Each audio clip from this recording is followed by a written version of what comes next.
Welcome into the Todd Bowles Show. Casey Phillips here with head coach Todd Bowles. Man, I just feel like the emotions of the last few weeks have got to be a lot on the team. And I know every NFL season, again, has its ups and downs, but it does feel like there's been quite a few crazy highs and then some big lows. What did it feel like after this game that, a tough loss, but then the injuries on top of that, just the emotions for you as a coach, the team overall, and how you guys try to process that? Well, the injuries were a big deal, especially because of who it was. Mike and Chris, two of our best playmakers on offense, and for what they put in, the time they put in the game, and what they do for the league and what they do for us is unbelievable. So that part hurt a lot. The grind of the season is the grind of the season, middle of the season. We got other guys that's just going to have to step up, and while we wait for those guys to get back, if they get back, we'll have to step up in other ways. And what do we know at this point about the severity for Mike and Chris? Mike has a hamstring. He'll be out a couple weeks, and Chris will probably be done for the year. And then when you talk about the next man up idea, I know that's just one of the main mantras of the NFL, but I know we can also probably say no one is Mike Evans, no one is Chris Godwin in so many ways. So how do you balance the idea of just telling people, hey, it's time to step up, versus also knowing, as you guys as coaches, working with who you have and trying to get the most out of them instead of asking them to be someone maybe they're not? It's about them being themselves, not trying to be Mike and Chris. No one can be Mike and Chris or do the things they can do. So the guys that have to play, we as coaches have to do a great job of understanding what they can do, what they're good at, and allow them to do that and play fast, and I think we'll be okay. Talking about Mike so far, man, before he got hurt, getting his 100th career receiving touchdown. Take us through that play. Liam drove a heck of a play. We've been practicing it all week. Chris cleared it out for him. Mike did an out and up. The DB fell for the outcut, and he was wide open. Only 10 players ever in the NFL have had 12,000 or more receiving yards and 100-plus touchdown receptions.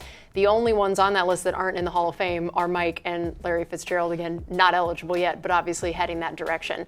I feel like there are just always new stats to talk about what he has done, but hearing one like this, what does that say to you?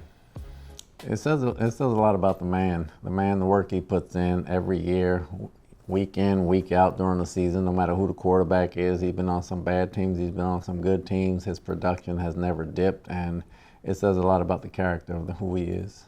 And when Mike had to leave the game partway through, what did that do to the offense in that moment? Because it's one thing now this next week, you get to go in game planning without him, but to expect to have him for the game and then him leave midway, what did you see about the way the offense tried to adjust to that, and then what it meant of how the Baltimore defense was able to play us?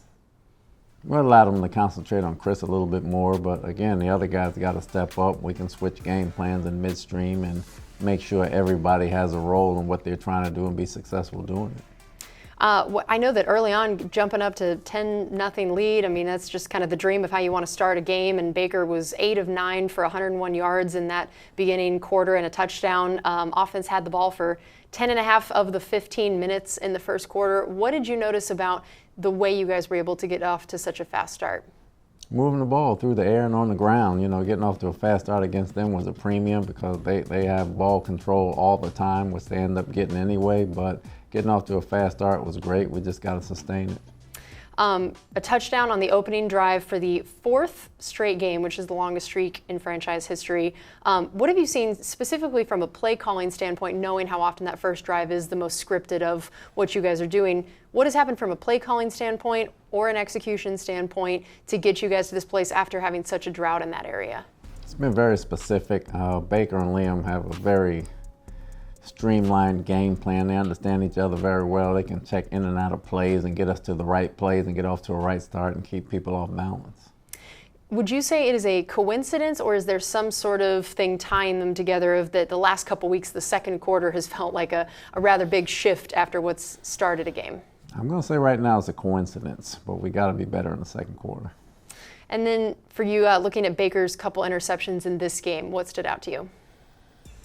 Just throw to the open guy, trying to make the big play. He's got to throw to the open guy. There are guys that are open, and as all the great quarterbacks, they play great because they throw to the open guy. And we held the ball a little too long, and we got to get rid of it. Does it seem like something has shifted in his approach of where, I mean, first 5 games, only 2 interceptions, and then it's definitely ramped up these last couple games. Has he been able to kind of figure out or diagnose why it's ramped up a little bit lately? Is he trying to do something he wasn't maybe earlier in the season? No, he's not trying to do anything he wasn't. Maybe trying to make the big play instead of the right play. Sometimes the right play is a small play that can turn into a big play. And outside of those interceptions, what did you see from the rest of Baker's game? Outside of the interceptions, he was fine. I mean, he scrambled well. He found the open guys. He checked to the right plays, and he led us. I know that Jalen McMillan, definitely one of the guys that will be asked to step up in the wake of these couple injuries. I know that it seemed like they were struggling to connect a little bit, where I know he was targeted 8 times, just 15 yards. What have you guys seen about what's happening of not getting a little bit more production out of those targets? Well, for him, I mean, they had good defense on a couple of those plays. They had them doubled up pretty good. Once Mike went out, you kind of turn your attention to everywhere else, and we shot ourselves in the foot a couple of times, but the chemistry will be better, and we'll be fine there. I know that one of the questions going into the game was now looking at the 3 different running backs coming out of that game in New Orleans and how you guys might choose to try to use all 3 of them and in what capacity. And we saw all 3 right there in that first drive getting involved in the game in different ways. What did you think now that first game, really trying to use the 3-headed monster, as we had talked about how that looked and what you guys hope that could look like moving forward? I think it's going to be different every game. I mean, whoever has the hot hand, all of them bring something to the table. All of them can do something, so it keeps them all fresh. It's all competitive. It's great competition, and I think it helps us. And does it put a little bit more pressure in some ways on Liam Cohen of trying to get all 3 involved, or is it actually nice having such different diversity of weapons and what that means for play calling? It's good pressure. When you have good players, it's always good pressure. I know Rashad, 40 yards rushing, but 71 yards receiving, 2 receiving touchdowns. He has the 8th most receiving yards by a running back in franchise history already, and the 6th most receptions by a running back in franchise history already. Now, especially looking at, of course, these injuries, looking at his receiving ability, what did you see both from that in this specific game, and then what that skill set could mean for this offense moving forward? Well, it's good to see him healthy. You saw it last year out in space. He's very good out in space catching the ball. He's a great blocker, and he's always going to make the first guy miss out in space. So continuing going forward, he'll be a target, Bucky will be a target, and Sean will be a target. All right, we're going to take a quick break on the Todd Bowles Show. We'll be right back.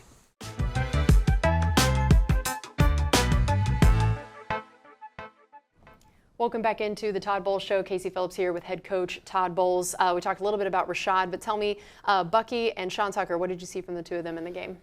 They picked up where they left off. They're very tough runners, very good blockers. They're very competitive. They bring an extra spice to the game. Sean coming around the corner and Bucky going through the line. I think they all bring something to the table, so that helps us.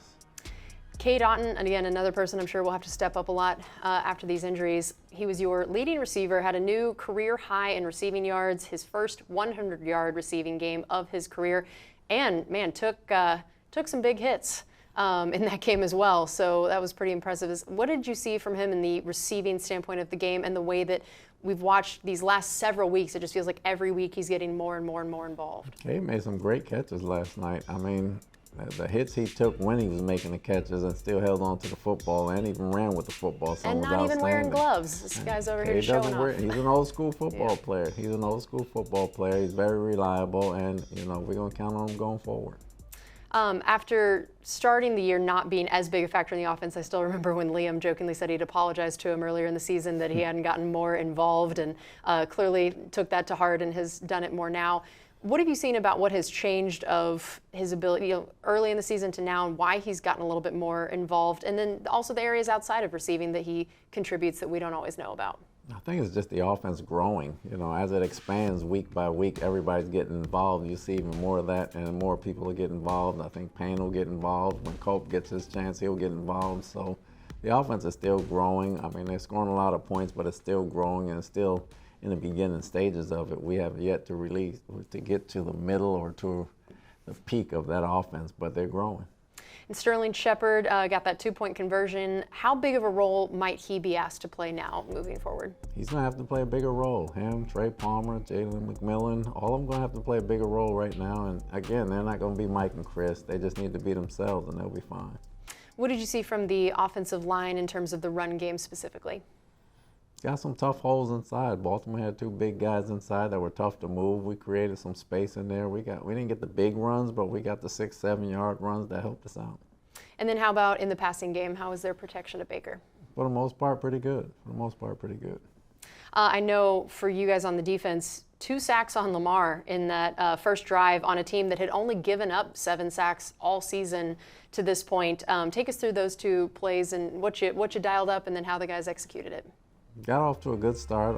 Yaya made a heck of an up and under move with a call and came through the middle. Then Winfield obviously does what Winfield does on third down. He times them up perfectly. He's very good in small areas, squeezing through, and he made a sack.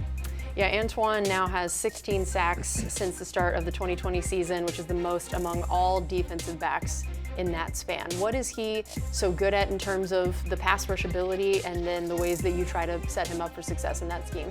He disguises well. He understands what the blocking scheme is. He sets himself up, and he looks like he's covering, and before you know it, he's coming through, and he has a great pass rush move when he gets in there. He can weave through small spaces, and he can run you over as well. I know before Derrick Henry broke that 81-yard run towards the end of the third quarter, he had just 6 carries for 34 yards, but he ended up finishing with 169. What did you learn about facing someone like him, and then just from the change of the start of the game towards the end of what seemed to change and what he was able to do against us? The only thing that changed was we misfit both plays. Both the big runs we misfit. We were lined up wrong from the start, so the run was there from the very beginning. He's a great player, no doubt about it, Hall of Famer. Not taking anything away from him, but you can't misfit plays on a guy like that because he'll kill you, and he did. And then what did and did not work in terms of facing Lamar Jackson as you look at the game plan overall and how guys approached a guy like him who, like Derrick Henry, has a very specific skill set and what he can do? He got out the pocket one time, and we busted 2 coverages and kind of let the ball go down the field, which we never do. But he went down the field, and we busted 2 coverages, but everybody has a problem with Lamar. We knew we'd be free. It was just a matter of trying to tackle him, and he got loose a few times. I know that we are still sort of recent in terms of having the full defensive line at your disposal, of getting Kalijah back, having Vita in there with him. What did you see from them as a whole, knowing that this was, like we talked about, a pretty tall order going against someone like Derrick Henry and that whole offense? Those guys did their job. They did a good job up front. You know, they were where they're supposed to be. They pushed the pocket back. We got some pressures and didn't get sacks. He got around the corner sometimes when we couldn't catch him, but those guys did a good job up front. And then how about your outside linebackers? We talked about Yaya seemed like he had a pretty great game, and it's a tough team to both try to be pressuring and containing all at the same time. What did you see from their play? They got pressure. You know, it's just a matter of trying to catch that guy. They got pressure. We don't have a 4-3 outside backer. We just got to bottle them up in the pocket a little better. All right, we're going to take one more break here on the Todd Bowles Show. We'll be right back.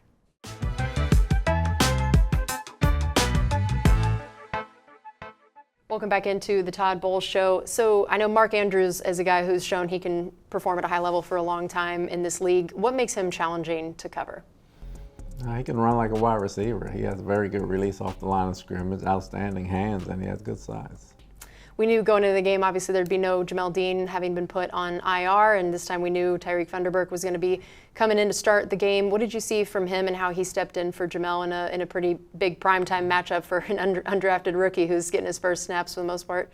He actually had a solid game. I mean, he messed up one time at the end on one of those run plays, but other than that, he played solid. He played good football. He actually made the first tackle on Henry, and he did a good job. I have no complaints about it. He did a very good job. That's great. And what about him made you guys trust him in moments like this to step in where, again, I mean, even in the preseason, he was hurt a lot. So here's a guy that goes undrafted and then doesn't even get to participate as much in that time frame for you guys to still end up saying, this guy has earned a roster spot and now is in a position I trust him. He showed maturity when he first got here. He showed athleticism beyond belief. He showed maturity beyond his years in the league. He understood the game. He wanted to learn everything. He never made the same mistake twice. And, you know, he was just a solid football player. He had great feet. He was a good man-to-man guy. He had instinct. He could read routes. He could mirror routes. He could break down, run pass schemes. And he's a good football player, and you got to play guys like that. And then how about Zion? Tell us about his game in coverage and how he looked. For the most part, he was fine. I think he would tell you himself that he blew the last coverage on Bateman and gave up the touchdown on the 2nd and 20. Instead of playing the down and distance, he probably played too aggressive and tried to make a play and got caught. And he'll learn from that being a young player, but those things can't happen. It's part of situational football that we got to be better at. Now, I know it didn't end up counting, but his fumble recovery and then just dragging them into the end zone, A, did he make a case for some running back snaps? But B, tell me just for you what stood out about a play like that, and what did it say to you about his physical abilities, I mean, his mindset, everything in that moment? It was a great play, but he was dragging Lamar Jackson. He wasn't dragging anybody else. And they had 3 defensive guys pushing him, so I don't know if he was dragging them or they were dragging him. But he tries to make plays all the time. He understands how good he can be, and he won't stop working at it until he gets there. And I'm just excited to see him play more. I know Tyke Smith went down with an injury. What do we know about the severity of that? And then if he's unable to go, what would that end up looking like rotation-wise? Right now he's in concussion protocol. On a short week it might be tough, but we'll see. If not, Izzy will go in and play, and Tavier will back him up.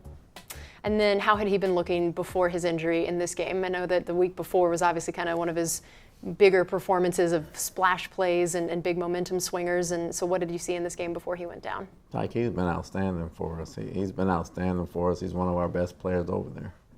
And our onside kick we recovered, that was the first in more than a decade for this franchise. And it's even harder now that you have to announce it. So how impressive was that for you to watch on the side and just see what they were able to do in that moment? That was a heck of a kick, to get it to bounce low and then bounce up and over the front line that way. It doesn't happen like that often, and Tavier made a heck of a play.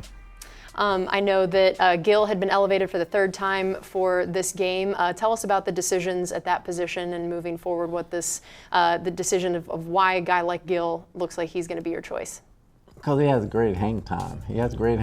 He's not as far as Jake most of the time, but he puts it up high. He allows them to go downfield and calls a fair catch. He puts it inside the 20-yard line consistently, and he's a very good kickoff guy. How about the penalties in the game? How did you feel about that and where you guys are at this point in the season of playing clean? It was better than the last week, but it needs to be cleaner. The false starts, we got to clean that up. We got to clean that part of it up. All right, we have one more segment coming up. We'll look ahead to this next upcoming game against the Falcons. We'll be right back.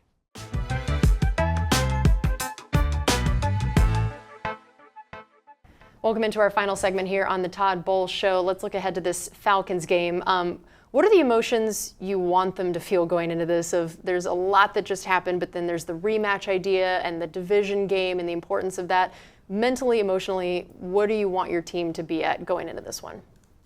I want them to be on the high. We're playing for first place. I mean, you got to start stacking wins at this point in the season. All the games are going to be big, and the more you win, the bigger the games get. We understand that. With most of the guys being younger right now, they have to understand that, and part of the grind is getting up for a game every week. Then whether it's a high of letting down or a low of letting down, you got to let it go the next day, and you got to get ready for the next week, and you got to be ready to play. And it is a little bit of a short week. How much does the one day less normally affect you guys as coaches and in your game planning, and then looking at it as a week where there are some decently big changes, especially on the offensive side, you might have to make? So how much does that end up impacting it? It impacts the coaches a little bit from a game plan standpoint, but we played a Thursday game, so it's not as much as that, so it's okay. Take us through what you've now looked at with facing Kirk Cousins since the last game and the things that you'll be focusing on with him. Again, he has a lot of weapons. He has a lot of weapons at his disposal. He's going to get rid of the ball quick. We got to understand that going in. We got to try to make him go to his 2nd and 3rd read so we can get to the quarterback. And yeah, tell me about Drake London and especially his game, but him and Darnell Mooney and the things that you learned that guys like Zion, guys like Tyreek are going to have to focus on. He's been having a heck of a season. They're moving him around. He's a great blocker. He's very good in the slot. He's very good outside. Outstanding catch radius and outstanding hands. We're going to have to deal with him. He hurt us pretty good this time. Mooney's become a heck of a deep threat for him. They got a lot of weapons, like I said, along with Bijan, along with Pitts. They got a formidable team. Yeah, and looking at the run game with Bijan, with Tyler Algier, knowing they're definitely one of the better 1-2 punches. What stood out about how you guys faced them the first time? We let go of some passes, some flare passes, but for the most part we contained the run game. They broke some tackles, but not as many as they usually break when we do watch them on tape. So we got to make sure we gang tackle. If you were to say a key to this game, if the Bucs want to come away with a win, what would you say it's going to be?